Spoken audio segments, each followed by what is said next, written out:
अल्हम्दुलिल्लाहि रब्बिल आलमीन वस्सलातु वस्सलामु अला सय्यिदिल मुरसलीन अम्मा बाद फ़अऊज़ु बिल्लाहि मिनश शैतानिर रजीम बिस्मिल्लाहिर रहमानिर रहीम या अय्युहन नासु क़द जाअतकुम मौइज़तुम मिर रब्बिकुम व शिफ़ाउन लिमा फ़िस सुदूर व हुदन व रहमतुल लिल मुमिनीन। सदक़ल्लाहु मौलानल अज़ीम व सदक़ रसूलुहुन नबियुल अमीनुल करीम व नहनु अला ज़ालिका लमिनश शाहिदीन व शाकिरीन वल्हम्दुलिल्लाहि रब्बिल आलमीन। सय्यदी सरकार आला हज़रत अलैहि रहमतु व रिज़वान इरशाद फरमाते हैं, है कलामे इलाही में शम्सुल ज़ुहा, तेरे चेहरे नूरे फ़िज़ा की कसम। है कलामे इलाही में शम्सुल ज़ुहा, तेरे चेहरे नूरे फ़िज़ा की कसम। कसमे शबे तार में राज ये था कि हबीब की जुल्फ़े दुता की कसम। और या रसूल अल्लाह, तेरा मसनद नाज है अर्शे बरी, तेरा मसनद नाज है अर्शे बरी, तेरा महरम राज है रूहे अमी। तू ही सरवरे हर दो जहां है शाहा, तेरा मिस्ल नहीं है खुदा की कसम। तेरा मिस्ल नहीं है खुदा की कसम। यही कहती है बुलबुले बागे जिना कि रजा की तरह कोई सहर बयां नहीं हिंद में वासिफ शाह हुदा, मुझे शौक़िए तबए रजा की कसम। हजरात मोहतरम, हम और आप जिस मजलिस में बैठे हैं, आज मदरसा गुलशन रजा में 8 हिफाज़ किराम की फरागत के मौके से ये जलसे दस्तार बंदी का हसीन मंजर आपकी निगाहों के सामने है। और ये मजलिस हर साल की तरह इस साल भी हो रही है, और हर साल यहाँ से फारिग होते हैं और दीन की खिदमत में लग जाते हैं। बहरहाल, मैंने खुतबा मसनूना में जिस आयत करीमा की तिलावत की है उस पर गुफ्तगू करूंगा। वक्त की शमशीर मेरे गर्दन पे है, तो इसलिए मुख्तसर में कुछ खास बातें आपके जहन में डालने की कोशिश करता हूं। लेकिन आइए सबसे पहले हम सब मिलकर अपने आका नबी रहमत सल्लल्लाहु अलैहि वसल्लम की बारगाह नाज में दुरूद सलाम का हदिया पेश कर ले। पढ़िए बाबाज़ बुलंद अल्लाहु रब्बु मुहम्मदिन सल्लल्लाहु अलैहि वसल्लम नहनु इबादु मुहम्मदिन सल्लल्लाहु अलैहि वसल्लम सलातुम व सलामन अलैका या रसूल अल्लाह सल्लल्लाहु तआला अलैहि वसल्लम। अल्लाह अज़्ज़ा वजल कुरान अज़ीम में इरशाद फरमाता है, या अय्युहन नासु क़द जाअतकुम मौइज़तुम मिर रब्बिकुम व शिफ़ाउन लिमा फ़िस सुदूर। ऐ लोगों, तुम्हारे पास तुम्हारे रब की जानिब से नसीहत आई, व शिफ़ाउन लिमा फ़िस सुदूर, और दिलों की सेहत आई, व हुदन व रहमतुल लिल मुमिनीन, और हिदायत और रहमत ईमान वालों के लिए। मुफस्सिरीन फरमाते हैं कि यहाँ जो मुराद है कि नसीहत आई, इससे मुराद कुरान अज़ीम है कि ऐ लोगों, तुम्हारे पास नसीहत की एक किताब कुरान अज़ीम आई, और तुम्हारे लिए नसीहत है, ईमान वालों के लिए रहमत और हिदायत है। सुभान अल्लाह, ईमान वालों के लिए हिदायत और रहमत है। अब सुनिए मेरे आका सल्लल्लाहु अलैहि वसल्लम की दीवानों, गौर से सुनना तो बात समझ में आएगी। अल्लाह के रसूल सल्लल्लाहु अलैहि वसल्लम जिस जमाने में पैदा हुए, वो जमाने जाहिलियत में शुमार किया जाता था, और जाहिलों की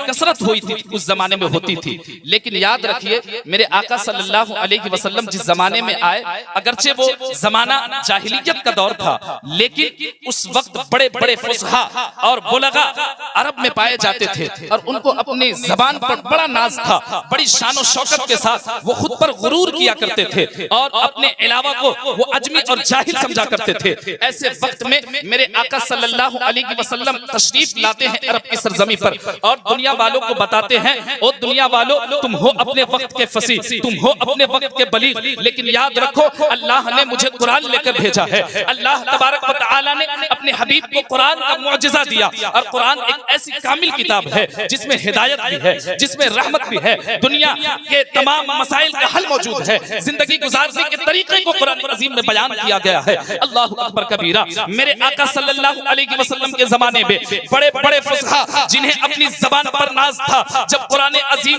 मेरे आका ने जमाने के लोगों को सामने पेश किया तो बड़े बड़े फुसहा भी उसके सामने घुटना टेकते हुए नजर आ रहे हैं और सबके सब खामोश नजर आ रहे हैं। सबकी जबानें साकित हो गई है, सब खामोशी के मंजिल में चले गए हैं और या तो वो कुरान अजीम की फसाहत और बलागत को तस्लीम करके मुशर्रफ इस्लाम हो जा रहे हैं या तो फिर अपनी फसाहत और बलागत पर नाज करना छोड़ रहे हैं। ऐसे वक्त में अल्लाह अकबर, एक सहाबी रसूल जिनका नाम हजरत जुबैर बिन मुतइम रज़ियल्लाहु ताला अन्हु है, वो फरमाते हैं कि मैं भी अपने जमाने का बड़ा फसीह था, मुझे लोग अरब में बड़े फसीहुल लिसान के नाम से जानते और पहचानते थे। ऐसे वक्त में मैंने सोचा कि मैं वक्त के नबी यानी जो मोहम्मद अरबी सल्लल्लाहु अलैहि वसल्लम इस दुनिया में तशरीफ लाए हैं, जिन्होंने नबूवत का दावा किया है, सोचता हूं कि मैं भी उनसे मुलाकात कर आऊं। अल्लाह अकबर कबीरा। नमाज फज्र का वक्त है, सुबह का वक्त है, आका की ज़ियारत के लिए हजरत जुबैर बिन मुतइम निकलते हैं। अल्लाह के रसूल सल्लल्लाहु अलैहि वसल्लम नमाज फज्र पढ़ा रहे हैं, सूरह तूर की तिलावत कर रहे हैं। आयत ये थी, इन्ना अज़ाब रब्बिका लवाक़ि मा लहू मिन दाफ़ी। हजरत जुबैर बिन मुतइम कहते हैं, कसम खुदा की, आका नमाज फज्र पढ़ा रहे थे, कुरान की आयत मैं सुन रहा था और जब ये आयत आई, इन्ना अज़ाब रब्बिका लवाक़ि, कि तेरे रब का अज़ाब आएगा, मा लहू मिन दाफ़ी, और उसे कोई टालने वाला नहीं है। कसम खुदा की, इस आयत को सुनने के बाद मेरे जिस्म का हर रोंगटा खड़ा हो गया और खौफे इलाही में मैं कांपने लगा। कुरान के इस जुमले को सुनकर मेरे दिल की दुनिया बदल गई और मैं समझ गया अरब में करोड़ों पढ़े लिखे जरूर होंगे, लेकिन कसम खुदा की, आका पर उतरने वाला कुरान पूरी दुनिया में सबसे बड़ा मौजज़ा बनकर आया है। कुरान की आयत सुननी थी आप मुशर्रफ इस्लाम। अल्लाह अकबर कबीरा, अल्लाह अकबर कबीरा। कुरान का ये मौजज़ा है प्यारो। आपने हजरत उमर का भी नाम सुना होगा। हजरत उमर हुजूर की बारगाह में गए, क्यों गए थे? सुना कि बहन और बहनोई ईमान ले आए, सोचा कि उनको भी सजा दे दूं, हुजूर से मिलकर माज़अल्लाह कत्ल कर दूंगा। आपको मालूम होगा, पहुंचे, पहले बहन और बहनोई की, कहा क्या पढ़ते हो तुम लोग, सुनाओ। पढ़ा गया, सूरह ताहा की तिलावत हुई। आपने सुना कुरान की आयत का असर यह था कि जो उमर हुजूर के कत्ल के इरादे से निकले थे, वही उमर कदमे रसूल में गिरकर कह रहे, या रसूलल्लाह मुझे इस्लाम कबूल है। सुभान अल्लाह, अल्लाह अकबर कबीरा। सोचिए मेरे आका सल्लल्लाहु अलैहि वसल्लम पर उतरने वाले उस कुरान अजीम का मौजज़ा क्या है। प्यारो, आपने ये सोचा होगा कि कुरान पर गुफ्तगू क्यों हो रही है। आप देखें, नारे तकबीर, नारे रिसालत, उलमाए किराम, मेरे आका सल्लल्लाहु अलैहि वसल्लम के दीवानों, आप देखें बड़े खुशनसीब है, इस मजलिस में बड़े बड़े उलमाए किराम और शुअराए किराम तशरीफ ला चुके हैं। तो बात ये हो रही थी कि इस जलसे में कुरान पर गुफ्तगू करने का मतलब ये है कि आज इस मिंबरे रसूल से जो 8 फारिगीन फारिग होने वाले हैं, वो भी कुरान अजीम के हाफिज है, वो भी कुरान के मुहाफिज है, वो भी कुरान के नक्शे कदम पर चलने वाले हैं। कुरान पूरी दुनिया के लिए हिदायत बनकर आया है। आप देखें तो जरा, हजरत जाफर तैयार जब नज्जाशी बादशाह की बारगाह में जाते हैं और सूरह मरियम की तिलावत करते हैं, तो वक्त का वो बादशाह नज्जाशी बादशाह कांपने लगता है, खौफ इलाही में रोने लगता है। कुरान का ये मुजज़ा है प्यारो। सोचो, जब कुरान की तिलावत की ये तासीर है कि कुफ्र के अंधेरे में रहने वाला इस्लाम की रोशनी में आ जाता है, तो जब कुरान की तिलावत का ये असर है और ये फायदा है, तो जब कुरान की समाअत से ईमान मिल सकता है, तो क्या कुरान पर अमल करने से जन्नत नहीं मिल सकता? मिल सकता है ना जी।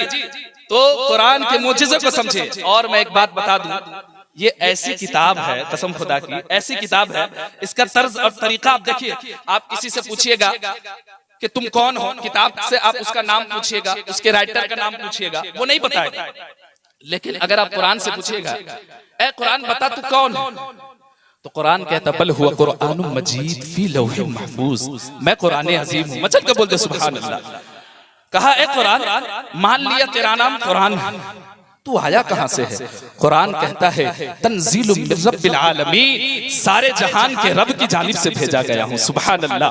कहा अच्छा मान लिया तू सारे जहान के रब से की जानिब से भेजा गया है, तेरा नुज़ूल किस पर हुआ है? कहा नुज़िला अला मुहम्मदिन सल्लल्लाहु अलैहि वसल्लम, नबी आज़म सल्लल्लाहु अलैहि वसल्लम पर मुझे उतारा गया है। फिर पूछा ए कुरान, मान लिया तुझे नबी आज़म सल्लल्लाहु अलैहि वसल्लम पर नाजिल किया गया है, लेकिन ये तो बता तेरा काम क्या है? कुरान कहता है हुदल लिन्नास, लोगों की हिदायत के लिए आया हूं। ए कुरान ये बता तू हिदायत के लिए आया है, लेकिन किस महीने में आया? कुरान कहता है शहर रमजान अल्लज़ी उनज़िला फ़ीहिल कुरान, रमजान में आया हूं। फिर कुरान से पूछा गया रमजान में किस तारीख को आया है? दिन में आया है, रात में आया है, ये तो बता। कुरान कहता है सुन इन्ना अंज़लनाहु फ़ी लैलतिल क़द्र, मैं शब क़द्र में उतरा हूं। दुनिया वालों, कुरान के इस तरीके ने बता दिया कि कुरान नबी पर उतरने वाला सबसे बड़ा मुअजिज़ा है, और दुनिया में हक़ व सदाकत की अलामत कुरान अज़ीम।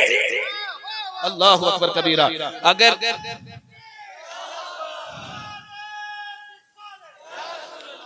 अब मैं आपको बताऊं, कुरान अज़ीम की हक़ व सदाकत का बयान खुद कुरान दे रहा है। कोई और किताब दुनिया में ऐसी आपको नहीं मिल सकती। और मजे की बात, कुरान अजीम की ये शान है। तो जब सोचिए, मैंने बताया कि कुरान अजीम सुन सुनकर कुफ्र की तारीकियों में जीने वालों ने इस्लाम की रोशनी हासिल कर ली, तो जो कुरान पढ़ेगा, जो कुरान दिल में बसा लेगा, उसका मर्तबा क्या होगा? सुभान अल्लाह। आज वो 8 लोग बड़े खुशनसीब हैं कि जिन्हें अल्लाह अज़्ज़ व जल ने हिफ्ज़े कुरान की शहादत बख्शी। हाफिजों का मर्तबा अगर तुम जान जाओगे तो कसम खुदा की तुम्हारा दिल मचल जाएगा। लेकिन उससे पहले मैं एक हदीस शरीफ सुनाता हूँ। बुखारी शरीफ में अल्लाह के रसूल सल्लल्लाहु अलैहि वसल्लम इरशाद फरमाते हैं, बड़ी प्यारी हदीस है, बड़ी मशहूर और मारूफ हदीस है। अल्लाह के रसूल सल्लल्लाहु अलैहि वसल्लम इरशाद फरमाते हैं, खैरुकुम मन तअल्लमुल कुरान व अल्लमहु, कि तुम में से सबसे ज्यादा बेहतर वो शख्स है कि जिसने कुरान पढ़ा और जिसने कुरान पढ़कर लोगों को सिखाया। और फिर अल्लाह के रसूल सल्लल्लाहु अलैहि वसल्लम इरशाद फरमाते हैं, फमन अकरमहुम फक़द अकरमनी, कि ओ दुनिया वालों सुनो, कुरान पढ़ने और पढ़ाने वाले तुम में सबसे ज्यादा बेहतर हैं। और इतना ही नहीं, फमन अकरमहुम फक़द अकरमनी, तुम उन लोगों की ताज़ीम करना जिसने कुरान अजीम के हाफिज की ताज़ीम की। आका फरमाते हैं ओ दुनिया वालों सुनो, जाहिरन तुम्हें ऐसा महसूस होता होगा ये एक बच्चा है जिसने कुरान अजीम हिफ्ज़ किया है,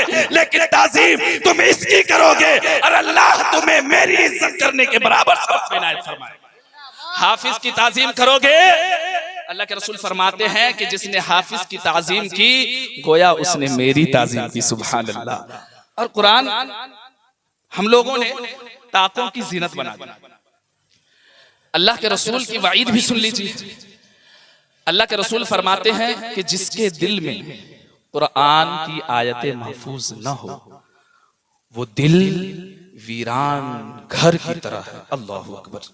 और इतना ही नहीं, आका फरमाते हैं कि जिस घर में कुरान हो और कुरान की तिलावत न की जाए, तो अल्लाह के रसूल फरमाते हैं अपने घरों को जंगलों में तब्दील न करो। जिस घर में कुरान की तिलावत नहीं की जाती है, ताकों की जीनत बनाई जाती है, वो घर जंगलों की तरह होता है। अल्लाहु अकबर। आप सोचिए, क्या अपने दिल को आप वीराना बनाना चाहते हैं? अपने घर को जंगल नुमा बनाना चाहते हैं? अल्लाह और उसके रसूल की नजरों में अपने घरों को इतना गिराना चाहते हैं? आपका दिल गवाही देगा ऐसा नहीं है। तो फिर याद रखो, अपने घरों पे टीवियों के पर्दों को साफ करने वालों, गौर से सुनो, टीवियों के पर्दों तो साफ करते हो, कुरान अजीम के जुज़दान को कभी साफ कर लिया होता, कुरान अजीम की आयतों को खोल कर पढ़ लिया होता। अरे सवाब जानोगे तो तुम्हें समझ में आएगा। अल्लाह के रसूल की हदीस पाक है, अल्लाह के रसूल फरमाते हैं अगर किसी ने अलिफ लाम मीम पढ़ा तो उसके नामे आमाल में 30 नेकियां लिख दी जाएगी। और वो भी तो एक स्टेप की बात है कि जिसने कुरान पढ़ा 30 नेकियां लिख दी गई। अलिफ लाम मीम में 30 नेकी अल्लाह के रसूल फरमाते हैं इस तौर पर है, अलिफ भी एक हर्फ है, लाम भी एक हर्फ है, मीम भी एक हर्फ है, यानी एक अलिफ लाम मीम के अदा करने से 30 नेकियां तुम्हारे नामे अमाल में लिख दी गई। और इतना ही नहीं, 30 गुनाह भी नामे अमाल से माफ कर दिए गए। और इतना ही नहीं, 30 दर्जे भी बुलंद कर दिए गए। प्यारो सोचो, कुरान कह रहा है कि दुनिया वालों मेरी तिलावत करो, दुनिया और आखिरत तुम्हारे कब्जे में होगी, लेकिन शर्त यह है कि कुरान अजीम की तिलावत होनी चाहिए। हदीस पाक है, अल माहिर बिल कुरान, अल माहिर बिल कुरान मअस सफरतिल बररा, कि जिसने कुरान अजीम की तिलावत कर ली, उसकी हिफाजत कर ली, कुरान का हाफिज बन गया, उसका हश्र फरिश्तों के साथ होगा। सुभान, किसके साथ होगा? फरिश्तों के साथ। मैं एक वाकया बताकर अपनी गुफ्तगू खत्म कर ले रहा हूं। सुल्तान महमूद गजनवी का नाम आप लोगों ने सुना? जिन्होंने इस्लामी तारीखें पढ़ी होंगी तो महमूद गजनवी का नाम सुना होगा। सुल्तान महमूद गजनवी अपने वक्त के बड़े बादशाह थे। एक रोज वो अपने रूम में गए, सोने गए, बिस्तर पर लेटे तो उनकी नजर ताक पर पड़ी जिसमें कुरान अजीम रखा, कुरान रखा। आपने कहा कि कुरान ताक में है और मैं बिस्तर पर लेट रहा हूं, ये बेअदबी है। उनके दिल को गवारा ना हुआ, उन्होंने कुरान को ताक से उठाया, दूसरे रूम में रख दिया और फिर आकर सोया कि मैं सोया रहा हूं, कुरान रखा रहे सामने। बहरहाल सोए कुछ देर के बाद फिर आंख खुली। आपने कहा कि दिल ही दिल में मैंने सोचा कि मैंने अपने आराम की खातिर कुरान को दूसरे रूम में रख दिया। अल्लाहु अकबर। गए, कुरान को उठाया, फिर इसी ताक में रख दिया और खुद इस रूम को छोड़कर दूसरे रूम में सो गए। मचल कर बोलते सुभान अल्लाह। ये सुल्तान महमूद गजनवी के कुरान अजीम के अदब का वाकया है। प्यारो सुनो जरा और गौर से सुनो तो तुम्हें पता चलेगा कुरान अजीम की अजमत क्या है, कुरान अजीम का मकाम क्या है। वही सुल्तान महमूद गजनवी दुनिया से चले जाते हैं। किसी ने ख्वाब में देखा सुल्तान महमूद गजनवी जन्नत के बागों में टहल रहे हैं। किसी ने कहा, ए महमूद गजनवी, तुझे जन्नत कैसे मिली, तुझे जन्नत में किस अमाल ने ले जाने में मदद की है? तो सुल्तान महमूद गजनवी कहते हैं, ओ दुनिया वालों सुनो, मेरी कौन सी नेकी अल्लाह को पसंद आई है मुझे मालूम नहीं थी, लेकिन आज मालूम हुआ है कि आज जो मुझे जन्नत मिली है, मैंने जो एक शब्द कुरान अजीम की ताजीम में अपने कमरे को तब्दील किया था, कुरान की ताजीम की बरकत से अल्लाह अज़्ज़ व जल ने मेरी बख्शिश फरमा दी है। सुभान। तो अपने बच्चों को हाफिज़े